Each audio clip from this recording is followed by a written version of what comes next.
একটি ছোট্ট গ্রামে বাইতুল্লাহমে এক যুবক ছিলেন, নাম হজরত দাউদ আলাইহি ওয়াসাল্লাম। তিনি ছিলেন সাধারণ রাখাল, কিন্তু তার হৃদয় ছিল অসাধারণ। প্রতিদিন পাহাড়ের কোলে বসে তিনি আল্লাহর প্রশংসা করতেন। তার সুমিষ্ট কণ্ঠে জবুর তেলাওয়াত করতেন।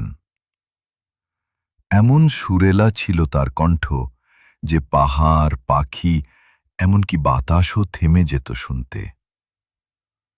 একদিন বনি ইসরাইল জাতি ভয়ঙ্কর শত্রু জালুতের বিরুদ্ধে যুদ্ধ করছিল।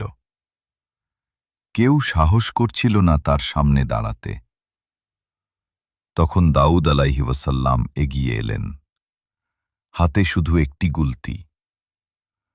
আল্লাহর ভরসায় তিনি জালুতকে পরাজিত করলেন একটি পাথরের আঘাতে। সেই দিন থেকেই তিনি হয়ে উঠলেন জাতির বীর। আল্লাহ তাকে নবুয়ত দিলেন, রাজত্ব দিলেন, এবং এমন এক হৃদয় যা ইনসাফে ভরা। তিনি ছিলেন এমন এক বাদশাহ যিনি নিজের হাতে বর্ম তৈরি করে জীবিকা নির্বাহ করতেন।